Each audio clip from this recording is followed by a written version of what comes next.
inimestele rahu südamesse, olla oma lähedastega koos.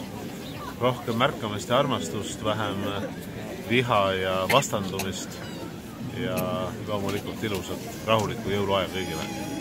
Kõigepealt soovin kõigile ilusat advendiaega, see on aeg, kui on kohale mõelda oma lähedastele, mõelda inimestele teie ümber, soovida head ja võtta aeg. Nii nagu ütles ka täna Tallinna praos, püüame leida aega.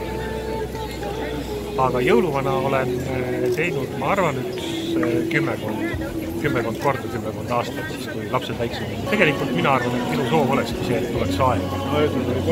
Oleks aega ka oma lähedastele. Head tallinlased, head kesklinlased, tahan südamest soovida teile head adventi ja soovida, et sellisel rahulikul jõuluajal leiaksime me piisavalt aega, et olla koos lähedastega, koos nendega, kes on meie jaoks kallid ja olulised ja vähem mõtleksime igasuguste Facebookide, poliitika ja selliste ebaoluliste asjade peale.